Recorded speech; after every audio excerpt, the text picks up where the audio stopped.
No sé si ustedes viniendo pasaron por alguna iglesia católica, siempre tomo la misma ruta y hoy había un trancón especial. Particularmente el día de hoy creo que es uno de los de mayor afluencia en las iglesias. Hoy domingo de resurrección. Pero mañana muchos de estos y muchos de los que visitan incluso iglesias cristianas seguirán su vida como si nada. Se acabó Semana Santa y ahora el resto del año es mío.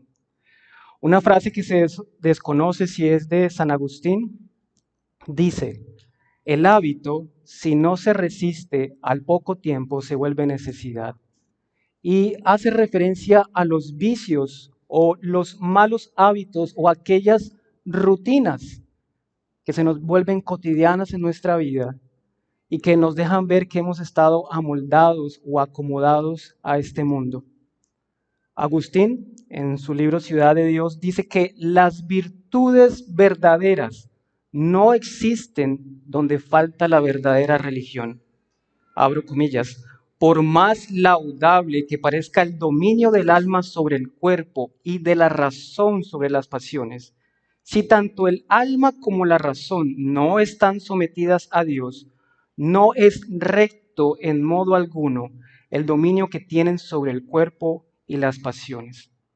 Las prácticas religiosas, amados hermanos, las prácticas religiosas de los fariseos no eran virtudes, eran vicios.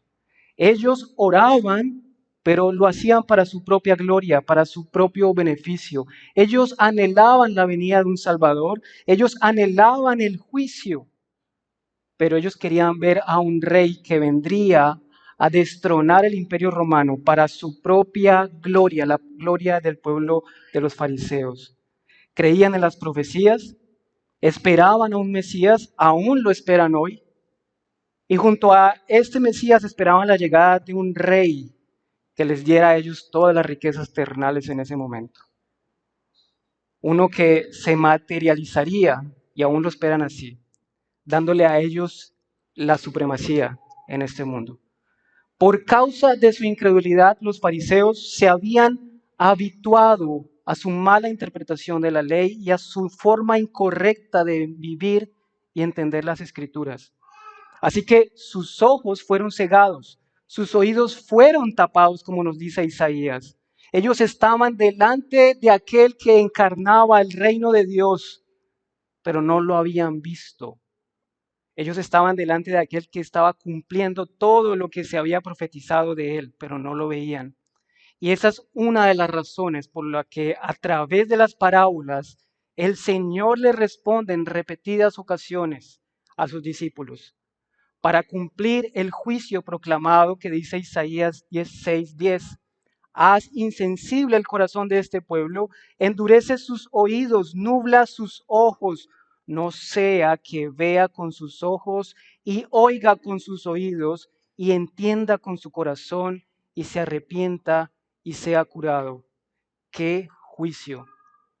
Dice el credo de los apóstoles, que el próximo domingo lo empezaremos a estudiar. Vayan estudiando. Creo en Dios Padre Todopoderoso, Creador del cielo y de la tierra, y en Jesucristo, su único Hijo, Señor nuestro. Y como vimos en el sermón pasado con el pastor Alexander sobre los estados de humillación y exaltación, nuestro credo nos dice que fue concebido del Espíritu Santo, nació de la Virgen María, padeció bajo el poder de Poncio Pilato, fue crucificado, muerto y sepultado, estados de humillación. Y luego dice de sus estados de exaltación, descendió a los infiernos, al tercer día resucitó de entre los muertos, ascendió a los cielos y está sentado a la diestra de Dios Padre Todopoderoso y desde allí, ha de venir a juzgar a vivos y muertos.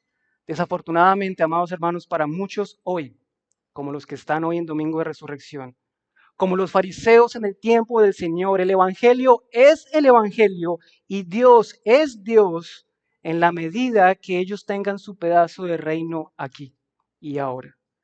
Para ellos el Evangelio termina un domingo como hoy. Para ellos el Evangelio no va más allá.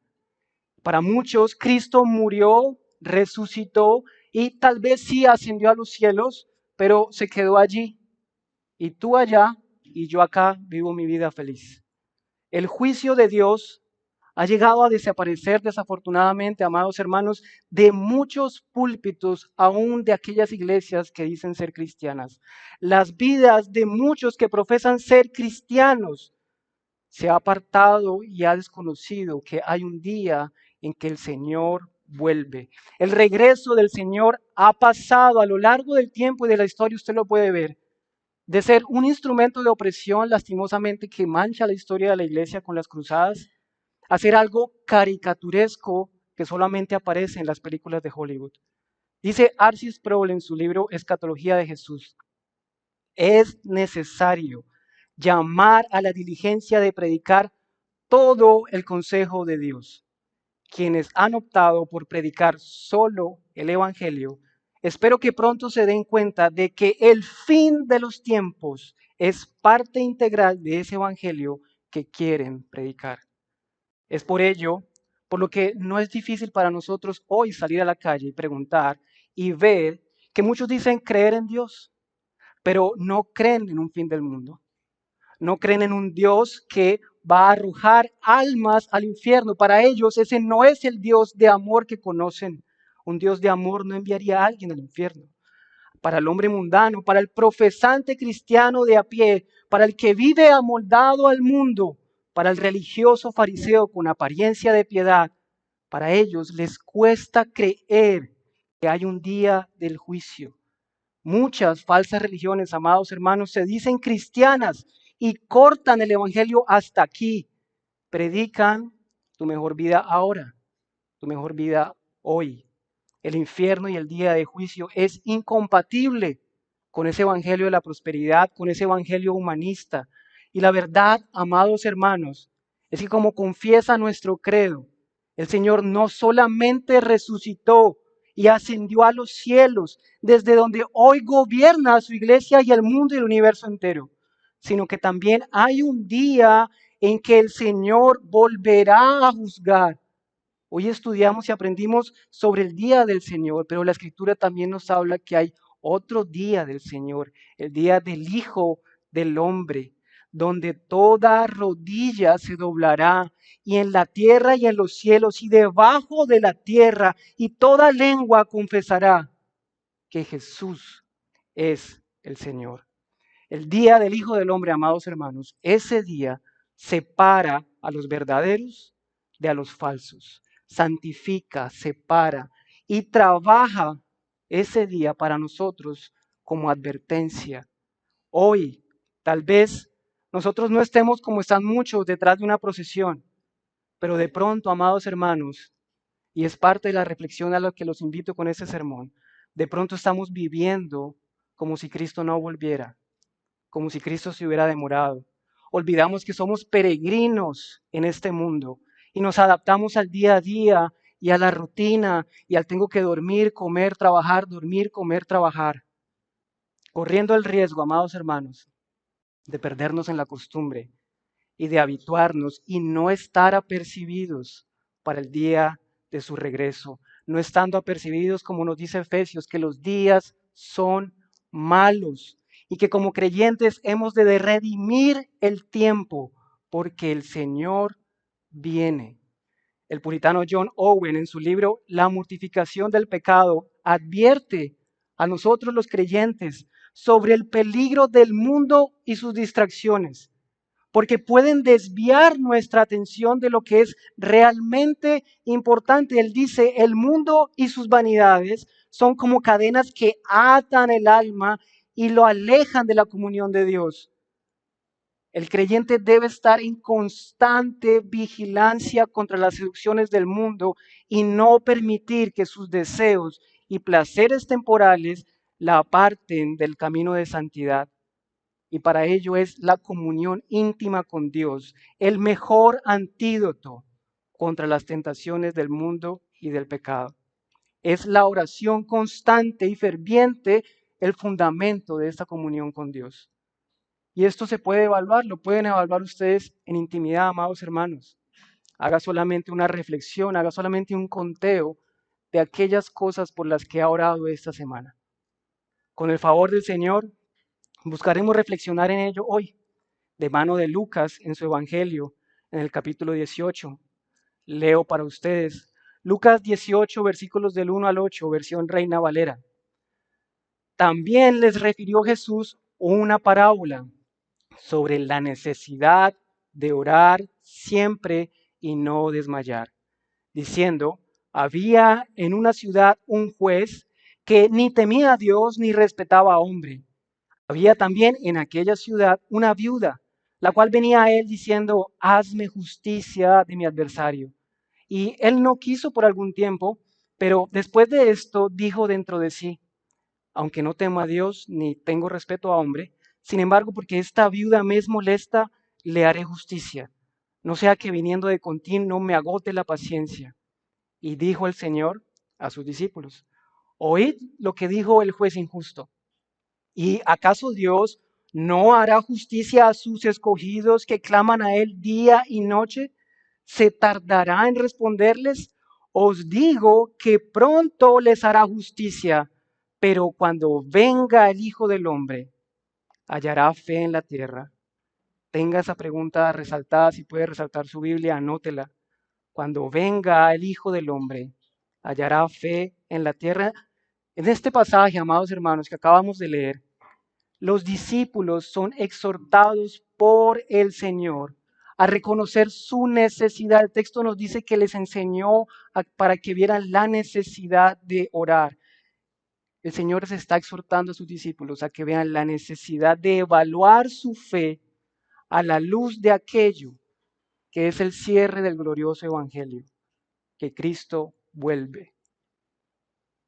Y ese es el mismo propósito de este sermón, amados hermanos, el que podamos cada uno de nosotros, incluyéndome a mí, evaluar nuestra profesión de fe, reconociendo que necesitamos aprender a orar, de modo que podamos responder a aquella pregunta y responder si en verdad hemos aprendido bien el Evangelio, al punto de saber si estamos preparados para orar por el día del juicio. Continuamos hoy con nuestra serie de sermones para los que han estado siguiendo. Este es nuestro tercer sermón sobre la oración. Y en esta mañana estaremos viendo este sermón que se titula Señor, necesitamos aprender a orar por y hasta tu regreso. Señor, necesitamos aprender a orar por y hasta tu regreso. Y lo tendremos dividido en 3 puntos. De nuestro versículo 1 al 6, Señor, necesitamos reconocer quiénes somos. Versículos 7 y 8a, Señor, necesitamos reconocer quién eres tú. Y por último, el versículo 8b, Señor, necesitamos reconocer que debemos estar listos. Continuemos con nuestro primer punto entonces. Señor, necesitamos reconocer quiénes somos. Nuestro texto dice, y también les refirió Jesús una parábola sobre la necesidad de orar siempre y no desmayar. En nuestro sermón, amados, quiero que ustedes tengan presente ese primer versículo, porque es como una bisagra que nos va ayudando a entender el resto de la palabra, de la parábola, perdón. Es decir, que en el desarrollo del sermón, de los 3 puntos, vamos a poder responder a qué se refiere el Señor sobre la necesidad de orar siempre y sin desmayar. Dice nuestro texto, y también les refirió. Recuerden que no solamente el que se para aquí debe preparar el sermón, ustedes deben prepararse. No solamente nosotros tenemos que acercarnos a la Escritura a través de herramientas bíblicas para entenderlo, ustedes también en su vida diaria. Y para esto, la herramienta más fundamental que nos ha dado el Señor es el lenguaje. Y también es una figura gramatical que nosotros debemos mirar al texto y preguntarnos, ¿también qué?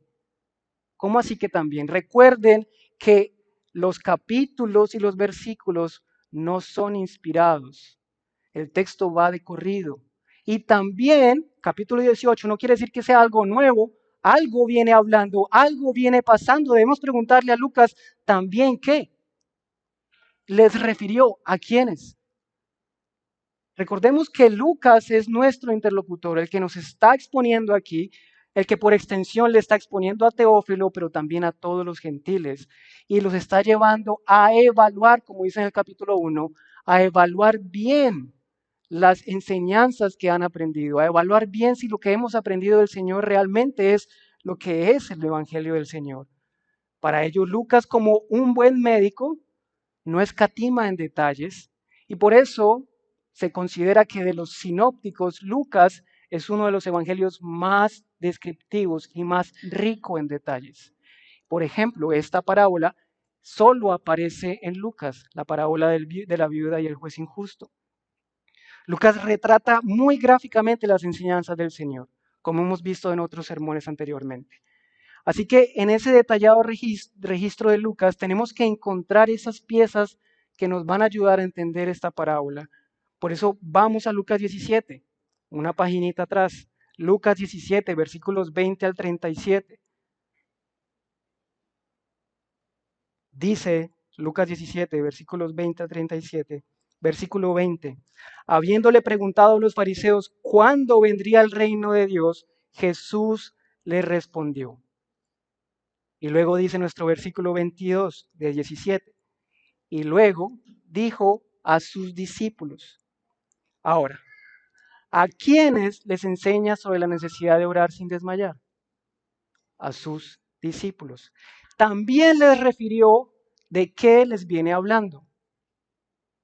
El Señor fue preguntado por los fariseos cuándo vendría el reino de Dios. Es el propósito de las parábolas, amados hermanos, lo que nos dice el pastor John MacArthur en su libro Parábolas, que es una parábola. A la misma vez que las parábolas ilustran y aclaran la verdad para los que tienen oídos para oír, ellas tienen precisamente el efecto contrario sobre los que se oponen y rechazan a Cristo.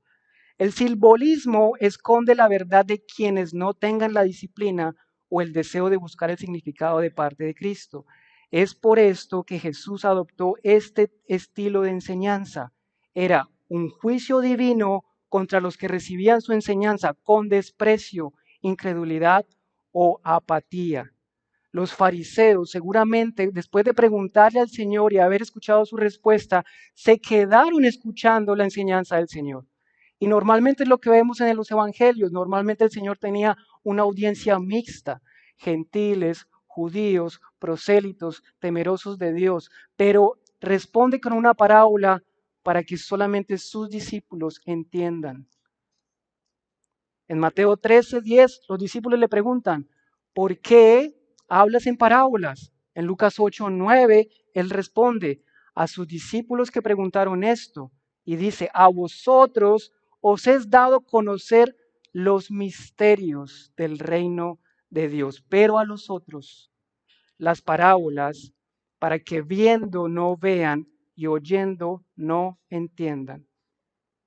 Así que este también a nosotros nos debe decir algo muy importante el día de hoy. Y es una advertencia.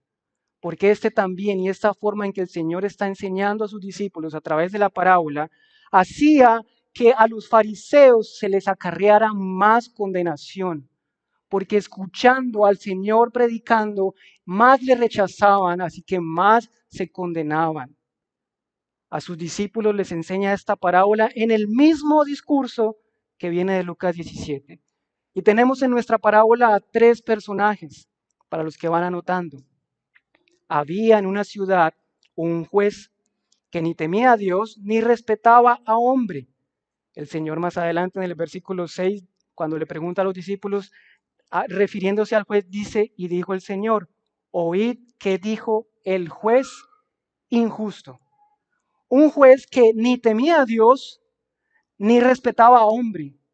Uno que el mismo Señor lo califica como algo aparentemente como una contradicción. Un juez injusto. Una fuente que no da agua. Un agua que no sacia sed. Ese era este juez. Un juez tiene un solo trabajo, hacer justicia. Pero este era injusto. Y él mismo se califica a sí mismo en el versículo 4 como injusto. Él dice en el versículo 4, aunque ni temo a Dios, ni tengo respeto a hombre. Amados, la corrupción de este hombre que está retratando el Señor era tal que él mismo reconoce que era malo, perverso. Es un nombre como el que retrata el apóstol Pablo en Romanos 1, 18, 32. Sin afecto, aborrecedor de Dios, aquel que se le ha retirado la gracia común, un avaro que se dejaba sobornar, sin afecto natural, ni siquiera respetaba a hombre alguno, un inmisericordia. Si algo sabían los fariseos, amados hermanos, y los maestros de la ley, era que Dios, si algo aborrecía, eran las balanzas injustas y a los jueces injustos, y aquellos que tuercen la justicia, como dice Proverbios 20, o como dice Salmos 82. En Israel, recordemos un poquito de historia. En Israel el tribunal de jueces se componía de un gran Sanedrín y un pequeño Sanedrín que estaba en cada una de las ciudades principales de Israel. El gran Sanedrín se componía de 71 jueces y la mayoría de estos jueces se supone que eran maestros de la ley, que conocían la ley. Y lo mismo los del Sanedrín pequeño. Alfred Edersheim comentando dice, todos bajo el gobierno de observancia, todos estos jueces estaban bajo el gobierno y observancia de fariseos y saduceos. Así que ellos, como vemos en las escrituras, juzgaban mal, pero no tenían lo que tiene este juez injusto. Ellos, los judíos, los fariseos, por lo menos creían, creyendo mal, que estaban sirviéndole al Señor.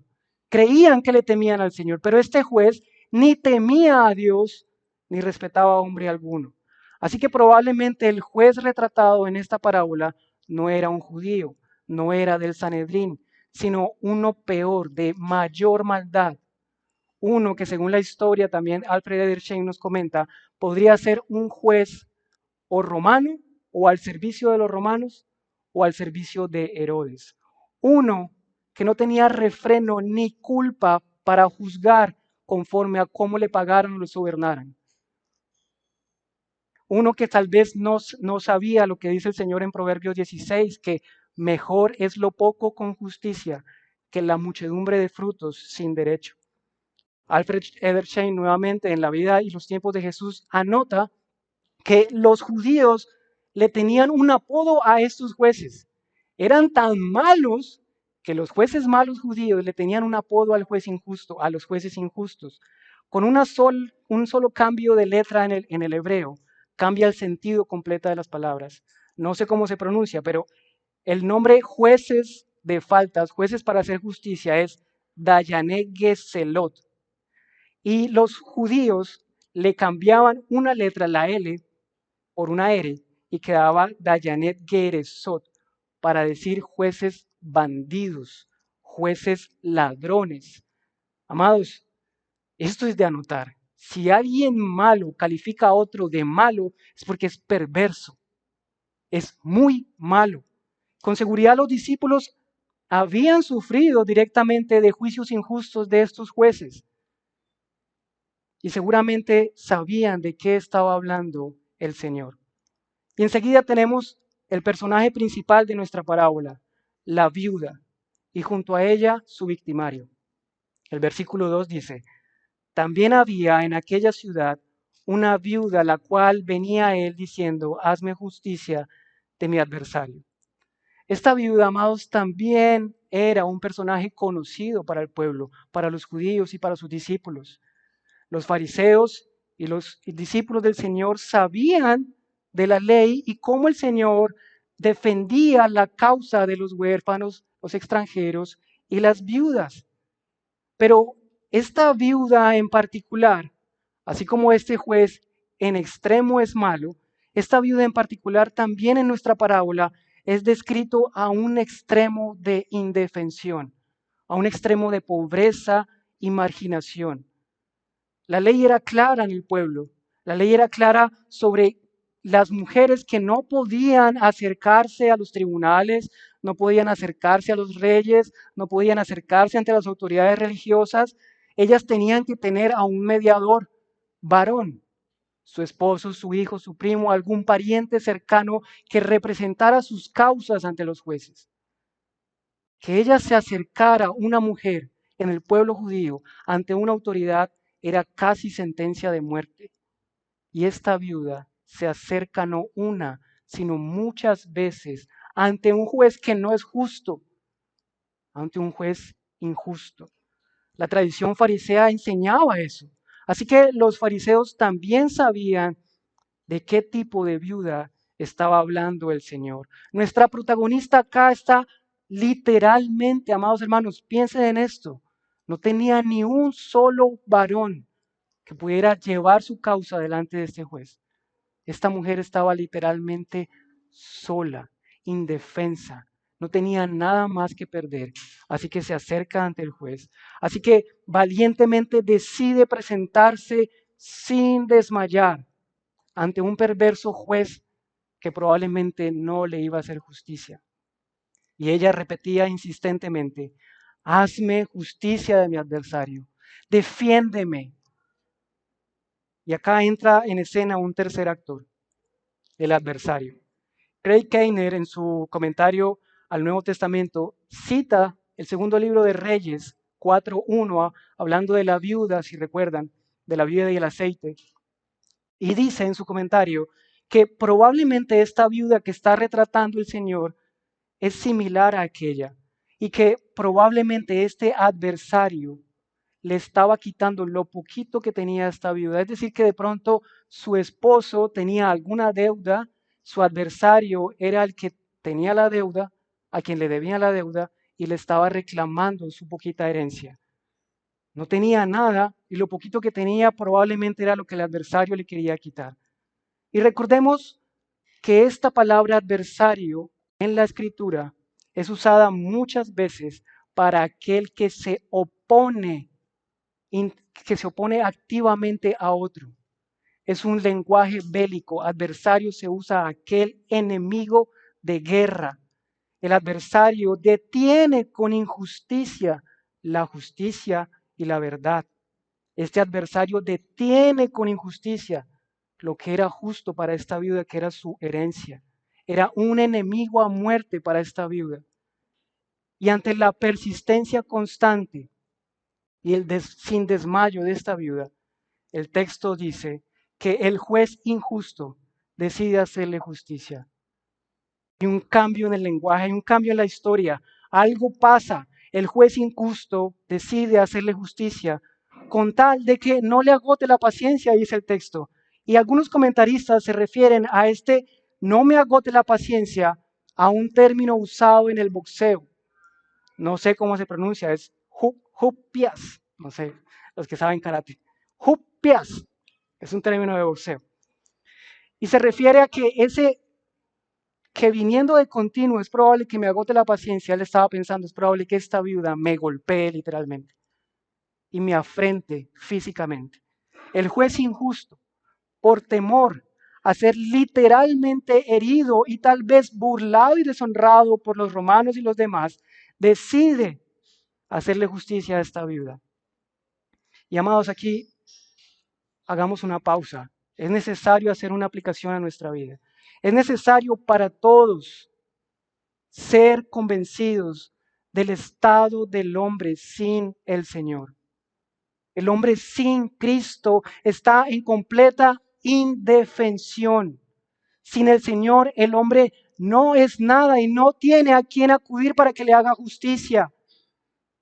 El hombre sin Cristo está completamente solo en este mundo y bajo la esclavitud de un juez injusto y de un adversario más poderoso que él.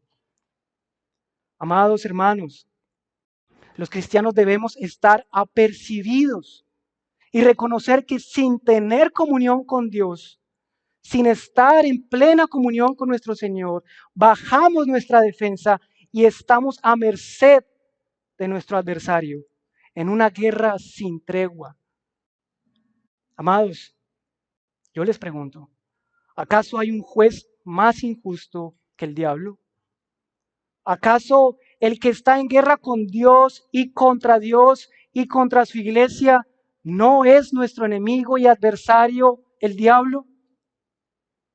Por lo tanto, amados, en respuesta al versículo 1, podríamos afirmar que la primera parte de la enseñanza del Señor a sus discípulos, en el contexto de la segunda venida de Lucas 17, es que debemos orar siempre y sin desmayar, reconociendo que estamos en una guerra sin tregua y sin justicia, una guerra sin reglas, como las que se vive en el mundo espiritual. Y nosotros sin Cristo estamos completamente indefensos y desvalidos. Y eso nos conecta con nuestro segundo punto. Señor, necesitamos reconocer quién eres tú. El versículo 7 dice, ¿y acaso Dios no hará justicia a sus escogidos que claman a Él día y noche? ¿Se tardará en responderles? Os digo que pronto les hará justicia. Nuestro texto de contexto, recuérdelo, Lucas 17, dice que el día en que el Hijo del Hombre se manifieste será como en los días de Noé y de Lot. Léalo de rapidez, son varios versículos. El día del Hijo del Hombre cuando se manifieste será como los días de Noé y de Lot. Podríamos por aplicación nosotros pensar a hoy y decir, ok, sí, esos días están sucediendo hoy, son días de inmoralidad, donde encarcelan familias por predicarle a sus hijos el Evangelio, donde encarcelan cristianos por predicar el Evangelio, donde se impone una ideología completamente al Evangelio, donde aquel que dice ser representante de la iglesia y de Cristo dice que las uniones homosexuales son benditas por el Señor. Sí, podríamos estar pensando que son días como los de Lot y como los de Noé. Todo eso es cierto, pero podríamos estar cayendo en lo que hemos aprendido en las escuelas, en los sermones de Corintios, de estar espiritualizando las señales, amados hermanos. Y la verdad es que el texto no está hablando de eso. La verdad es que siendo honestos al texto, el Señor, más que hablar sobre la maldad en ese tiempo, que por la Escritura reconocemos que abundará, como dice en Mateo 24, el Señor lo que les está mostrando a sus discípulos es que en esos días, en los días en que el Hijo del Hombre se manifestará, habrán y estarán todos tan habituados al mundo que habrán dos haciendo lo mismo. Dos mujeres, dos en el patio, dos iguales haciendo lo mismo, habituados al mundo. Y llegará como un rayo, como un relámpago intempestino. Dice el texto que ellos estaban comiendo y bebiendo en los días de Noé y de Lot. Y el apóstol Pedro, en su segunda carta, el capítulo 3, dice, en los postreros días vendrán burladores, andando según sus propias concupiscencias, diciendo, ¿dónde está la promesa de advenimiento? ¿Cuántos de nosotros decimos, ¿dónde está el Señor?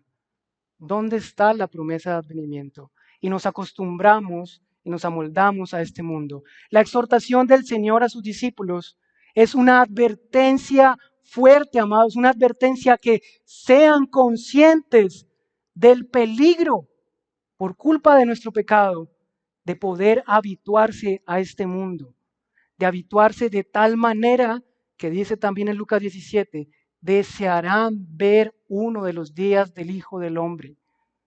Así que es necesario, amados, enseñarles, el Señor necesita enseñarles en este momento a los discípulos, su deber es un imperativo, el deber de orar siempre y sin desmayar. Deben orar siempre y sin desmayar, porque el peligro de pensar que el Señor se demora es que me relajo, es que descanso, es que dejo de estar vigilante y me habitúo a este mundo estando desapercibido, como aquella virgen que se durmió y no tenía aceite en su candelabro. Él les dice, ¿y acaso Dios no hará justicia? Este es otro término que debemos preguntarnos. ¿Acaso Dios es el momento de quiebre en esta parábola? ¿Acaso Dios es lo que nos hace el contraste? Es como lo que hace el Señor en Mateo. Si ustedes, siendo malos, saben dar buenas cosas a sus hijos, ¿cuánto más? ¿Acaso Dios es similar a ese cuánto más? Y aquí tenemos que hacerle preguntas a Lucas. Lucas, ¿Sobre qué está enseñando el Señor que deben orar los discípulos día y noche? ¿A qué se refiere con que Dios no tarda en responder y que hará justicia a sus escogidos? Amados, ¿acaso estamos viendo una contradicción en las Escrituras? ¿Acaso estamos viendo que entonces Dios no es impasible y que si yo insisto en mis oraciones, la mano del Señor se va a mover? ¿Acaso el Señor se está contradiciendo, amados? ¿Es entonces la oración insistente la que mueve al Señor más fuerte que la voluntad de Dios? Podríamos tranquilamente parar el sermón aquí, invitar a un pastor de prosperidad, entregarle, y él en este punto podría decirle, ¿saben? Ustedes, nosotros somos como la viuda. El diablo ha venido y nos ha robado lo que teníamos. Y ustedes deben ir al campo enemigo y quitarle a Satanás lo que nos quitó. Y ustedes deben insistir, insistir, insistir. Eso que tú quieres, amado hermano, insiste, insiste, insiste y el Señor responderá. Maldito el que toma la palabra del Señor para sus propios beneficios. Eso no es lo que está diciendo el texto. Otros con apariencia de piedad, como los teólogos de la liberación, dirán, ¿saben? La viuda aquí está representando a todos los oprimidos. Las comunidades negras, las comunidades LGBTI, las comunidades indígenas, y los jueces injustos son los cristianos conservadores que le han quitado la libertad. Así que ustedes oren insistentemente y Dios hará justicia. Maldito el que pronuncie eso. Pero también podríamos nosotros ser más santos, amados. Y decir, ok, no soy como ese, yo ya no estoy en una iglesia de prosperidad. Y podríamos decir, bueno, vamos a orar sin desmayar todos los días, día y noche, y el Señor responderá a nuestras oraciones. Podríamos orar por ser más santos, y esto aplica, es una aplicación a nuestras vidas. Si oramos conforme a su voluntad, Él responderá. Pero no es el mensaje del texto. El texto no está enseñando que debemos orar insistentemente por nuestras peticiones personales, por más santas que sean. Entonces volvamos a preguntarle a Lucas. Lucas, ¿sobre qué está enseñando el Señor que deben orar los discípulos día y noche? Lucas, ¿a qué se refiere con que Dios no tarda en responder y que hará justicia a sus escogidos? Amados, la respuesta está en el texto. La palabra que más se repite en la parábola es justicia, un juez injusto, una viuda que pide justicia, un juez que hará justicia a sus escogidos. El tema de la parábola es justicia, la justicia de Dios. ¿Acaso Dios está conduciendo a los discípulos al punto más importante de la enseñanza?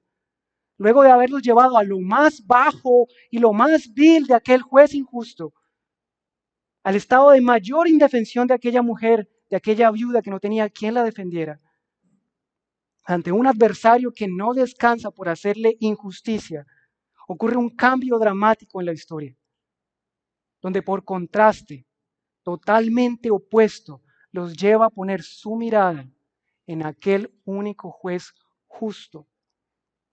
Y hay un par de contrastes que podemos ver en la parábola, antes del punto central de ella. Uno es entre la vida de los discípulos, sí, hay un contraste. En realidad nosotros somos incluso más indefensos que la viuda. La viuda por lo menos estaba viva para ir delante del juez injusto. Y todos aquellos que están aquí hoy sin Cristo no están vivos espiritualmente. Y la palabra dice que están muertos en sus delitos y en sus pecados. Ninguno de ustedes sin Cristo puede ir siquiera ante el juez injusto. Ni siquiera. Están peor que la viuda.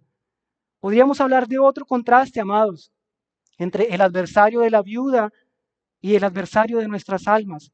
Y este es aún peor, porque al menos el adversario de la viuda tenía algo justo, tenía que reclamar una deuda.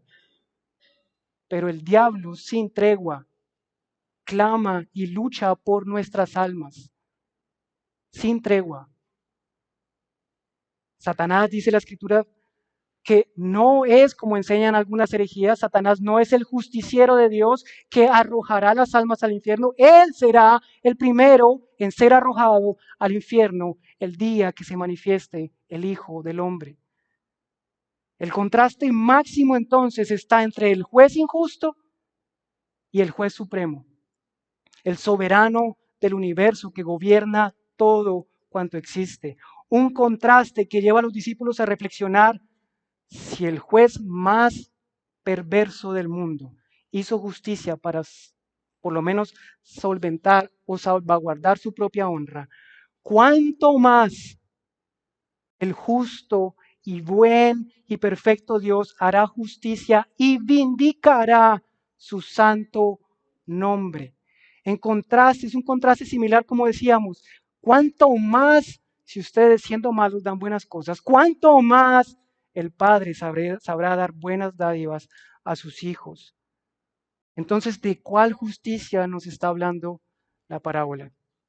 De la justicia por la que, conforme al decreto de Dios, amados hermanos, la justicia por la que claman los santos, la justicia que nos revela la Escritura, por la que clama la sangre de los mártires que ha sido derramada por predicar el Evangelio del Señor. La justicia de una iglesia perseguida por predicar y ser fiel al Evangelio. La justicia de los santos que han entregado sus vidas, que han entregado a sus familias, que han ido a cárceles por esa justicia. Esta, amados hermanos, es una enseñanza a orar, una oración que muchos tienen miedo de predicar, una oración imprecatoria. Esta es una oración imprecatoria, una oración que llama a la ira santa de Dios, una oración que clama por la justicia de Dios, porque reconoce que su santo nombre ha sido afrentado, que su santo nombre ha sido pisoteado. Nuevamente, amados hermanos, no creemos que la insistencia de nuestras oraciones mueva la mano de Dios, pero sí creemos, como hemos aprendido en las escuelas, que Dios ha decretado los fines y los medios.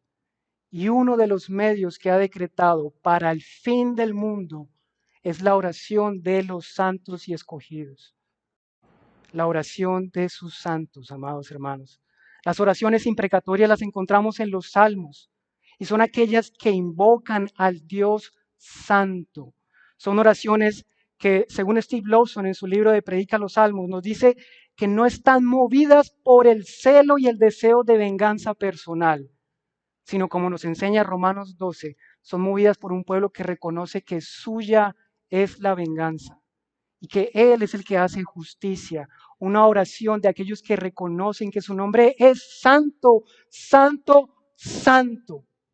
Una oración que busca que su nombre sea vindicado y que todas las lenguas alaben su nombre. Es un deseo santo, amados hermanos, porque aquellos que se han levantado con sus puños en alto contra Dios, les sean dobladas sus rodillas y sus lenguas confiesen que Él es el Señor.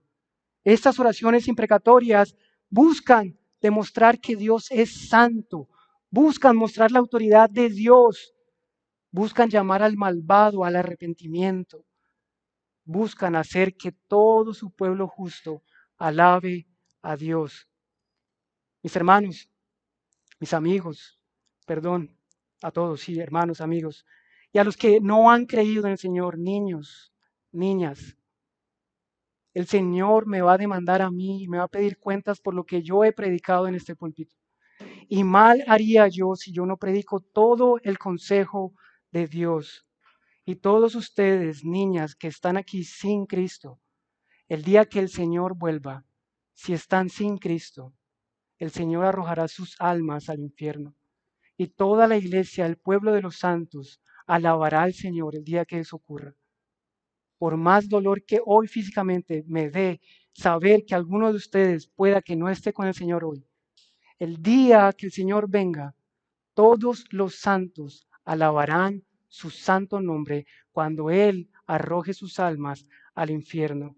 Jesús vuelve, amada iglesia. Jesús vuelve. El regreso del Señor es una verdad, es una promesa del Dios verdadero. Y es la respuesta de todas las oraciones de los escogidos de Dios. Dios responderá a las oraciones de sus hijos, amados. Y esto nos conecta para ir terminando con el último punto. Señor, necesitamos reconocer que debemos estar listos. La última parte de nuestra parábola dice, pero cuando venga el Hijo del Hombre, ¿hallará fe en la tierra? Esa es la pregunta final que debe hacer mella en nuestros corazones. Es la pregunta que nos hace el texto. Estamos orando nosotros sin rendirnos, sin desmayar, día y noche, aun cuando la maldad aumente. Estamos orando porque Él vuelva. Estamos orando porque su justicia venga. Cuando el Señor vuelva, amados hermanos, no es un tal vez, el texto no está diciendo, y tal vez cuando venga el Hijo del Hombre, cuando venga es una certeza. Cuando venga el Hijo del Hombre, amados hermanos, hay una pregunta clave para nosotros. ¿Estamos preparados para cuando venga el Hijo del Hombre? ¿Estamos preparados siquiera para atrevernos a orar esta oración? Les aseguro que el ladrón no desea que llegue el dueño. Les aseguro que el adúltero no está orando porque llegue el cónyuge. Los perversos y los jueces injustos, malvados, dice la Escritura que en el día del Señor querrán que las montañas y las piedras caigan sobre ellos del terror de saber que es el día del Señor. Esta es una oración de temor. Tenemos la seguridad de decir, he creído en Cristo, he descansado en el Señor, he puesto mi fe en el Señor, tanto que sé que Él viene y sé que Él viene y oraré porque Él venga, porque el día de su regreso seré escogido, seré apartado para Él, porque Él me ha justificado, sin temor. ¿Puedo orar esta oración sin temor? Señor, ven pronto, porque sé que aquel día tú me apartarás para ti. ¿Podemos orar esta oración, amados hermanos? ¿Podemos orar esta oración sin desmayar día y noche? Esa es una pregunta para que reflexionemos, para que, como nos enseñaba Cristian, rumamos hoy en este día del Señor y meditemos. Meditemos si en estos días como los de Lot y Noé, su pueblo clama por justicia, por su justicia. Recordemos, amados hermanos, que el Señor le está enseñando a sus discípulos. Así que no es un mensaje de desesperanza, por favor. No es un mensaje de desesperanza. El día del Señor es nuestra esperanza. No es para que salgan atemorizados. Es para que salgamos animados, porque el Señor viene. El Hijo desea que su Padre vuelva pronto cuando se ha ido. El siervo bueno desea que su amo vuelva pronto cuando se ha ido. Este es un mensaje de esperanza para nosotros. Este es un mensaje de esperanza para nosotros que debe animar nuestra fe, que debe regocijarnos, que debe fortalecernos. El Señor viene, amados hermanos. El Hijo del Hombre vendrá de nuevo y eso es un motivo de gozo para nosotros. La pregunta final, amados, ¿el Señor hallará fe cuando regrese? ¿Hallará fe en la tierra cuando regrese? Reflexiones finales. Amados, no seamos muy piadosos en este momento de pensar que eso no es para mí. Tomémonos el tiempo de reflexionar. En verdad oramos por el regreso del Señor. Tomémonos el tiempo de ver nuestras oraciones. No está mal que pidamos por nuestras necesidades personales. Él las ha prometido. Él ha dicho que nos dará el pan de cada día y que tiene cuidado de nosotros. Y se complace cuando sus hijos se acercan con confianza a pedirle. Pero ahí se quedan nuestras oraciones. Ahí en lo material y temporal para nuestra vida. Es necesario que reflexionemos. Es necesario que recordemos que el Señor viene. Para los que están sin Cristo en esta mañana, niños, niñas, la Biblia es la palabra de Dios y no miente, porque es la palabra de Dios que no miente. Ciertamente el Señor volverá. Hay un día final, hay un día del juicio. No es cíclico el mundo. No es como los que están en las iglesias católicas hoy pensando, el otro año vuelvo y me arrepiento. No es cíclico el tiempo, es lineal. Hay un día de comienzo y hay un día final. La Biblia lo dice, hijos, niñas. La Biblia lo dice, hay un día de juicio. Pero también nos dice la Escritura que hoy es el día de salvación. Aún hoy pueden venir a Cristo los que están sin Cristo. Aún hoy pueden venir y doblar sus rodillas voluntariamente y decir, Señor, perdona mis pecados porque he estado voluntariamente en contra de ti. Aún hoy es día de salvación, para que aquel día que Él vuelva, todos ustedes juntos adoremos al Señor. Y junto a toda la iglesia, como dice Apocalipsis, podamos decir, estamos expectantes y deseosos por sumarnos a los que creen en Él y se alegrarán diciendo, como dice Apocalipsis, amén. Ven, Señor Jesús. Maranata, amados, el Señor viene.